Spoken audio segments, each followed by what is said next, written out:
Hi friends, இன்னைக்கு கண்மணி அன்புடன் சீரியலில் என்ன நடந்துச்சுன்னு சொல்லிட்டு பார்க்கலாமா? அதுக்கு முன்னாடி இந்த வீடியோ பிடிச்சிருந்தா தயவு செஞ்சு கொஞ்சம் லைக் பண்ணுங்கள், சப்ஸ்கிரைப் பண்ணுங்கள். யாரும் லைக்கும் பண்ண மாட்டீங்க, சப்ஸ்கிரைபும் பண்ண மாட்டீங்க. Please friends. இன்னைக்கு என்னன்னாக்கா, நேற்று அன்பு திட்டிட்டு இருப்பானா. அப்போ கண்மணி குழந்தைய கூட்டின்னு வந்துடுவா. அவனும் சொல்லிடுவான், நான் எங்கள் அம்மாவோட டார்ச்சர் தாங்க முடியாமல் தான் போனேன்னு சொல்லிடுவான்.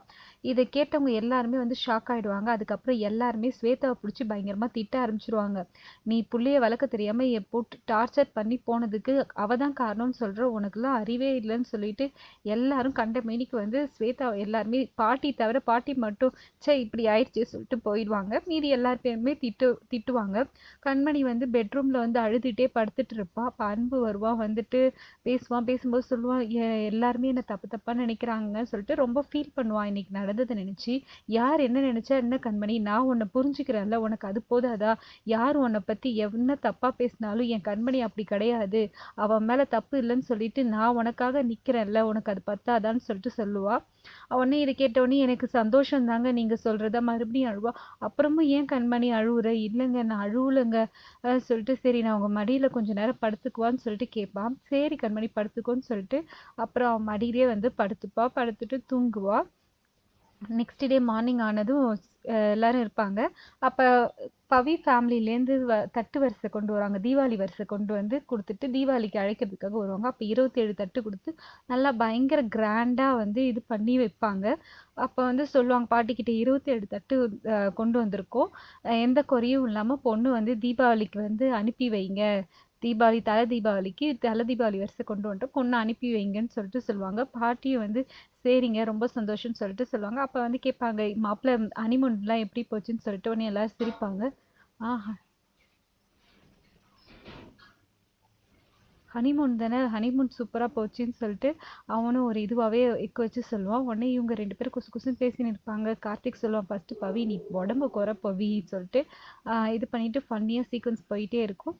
இதோட இவங்க சந்தோஷமாக பேசிட்டு கிளம்பிடுவாங்க. ஸ்வேதா வீட்டில் எல்லாரும் கிளம்பிடுவாங்க. நெக்ஸ்ட்டு இங்கே வெண்ணிலா சிரிச்சுன்னு இருப்பா.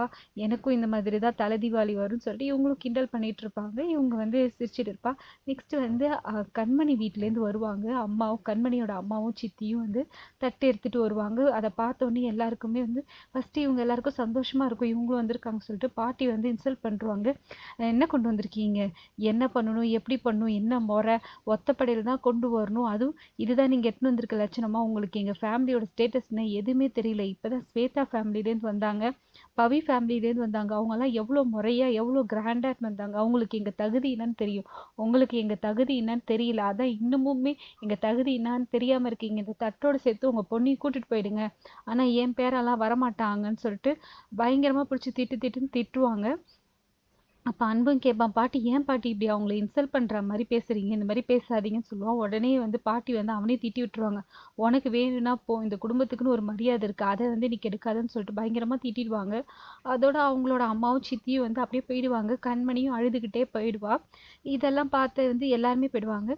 இப்போ என்ன பண்ணுவா, வெண்ணிலா இதுதான் சாக்க சொல்லிட்டு கண்மணியை போயிட்டு, கண்மணி இப்பயாவது தெரியுதா, அன்பு உன்கிட்ட நடிக்கிறாரு, இவ்வளோ நடந்ததுக்கு அப்புறமும் நீ எப்படிதான் இங்கே இருக்கிற, நானும் அந்த தாலியை கைட்டி போட்டு போயிடுவேன், இல்லைனாக்கா என்னை தாலி கட்டினவனுக்கு இந்த தாலிக்கு என்னடா பதில் சொல்லுடான்னு சொல்லிட்டு கேட்டிருப்பேன். நீ இன்னும் அப்படியே இருக்கிற, உங்கள் அம்மாவை இவ்வளோ அசிங்கப்படுத்துகிறாங்க, உன் ஃபேமிலி இவ்வளோ கேவலப்படுத்துகிறாங்க, எல்லாத்தையும் பொறுத்துக்கிட்டு அமைதியாகவே இருக்க, உங்கள் ஹஸ்பண்டே விட்டே கொடுக்க மாட்டேல்ல, அவர் எனக்கு சப்போர்ட்டாக இருக்கிறான்னு சொல்கிறல்ல, இப்போ பார்த்தியா அவர் ஒன்றுமே கேட்கல, அவர் தான் எனக்காக கேட்டாரடின்னு சொல்லிட்டு சொல்லுவா. என்ன கேட்டார், சும்மா ஒப்புக்குன்னா ஒரே ஒரு வார்த்தை கேட்டார், அவர் உண்மையாலாம் கேட்கல, அவர் உன்கிட்ட நடிக்கிறார், நான் சொல்ல நீ புரிஞ்சிக்கவே மாட்டேன்னு சொல்லிட்டு அவளை போட்டு ஃபுல்லாக பிரெயின் வாஷ் பண்ணுவா. அவளும் இவகிட்ட சொல்லி பார்ப்பா. ஒரு கட்டத்துக்கு மேலே அவளே அமைதியாக அவளும் அழ ஆரம்பிச்சிருவா. இதோட இன்னைக்கு எபிசோட் முடிஞ்சிடும். நாளைக்கு எபிசோடில் அன்பும் கண்மணியும் பேசுவாங்க. அன்பு கண்மணி கிட்ட சொல்லுவான், நம்ம தலை தீபாவளிக்கு நாளைக்கு உங்கள் அம்மா வீட்டுக்கு போகிறோன்னு. இது கேட்டவொடனே கண்மணி ரொம்ப ஹாப்பியாவா. இதோட இன்னைக்கு எபிசோட் முடியுது. மீண்டும் நாளைக்கு எபிசோடில் பார்க்கலாம். Thank you friends. லைக் பண்ணுங்கள், சப்ஸ்கிரைப் பண்ணுங்கள், ஷேர் பண்ணுங்கள். தேங்க்யூ, பாய்.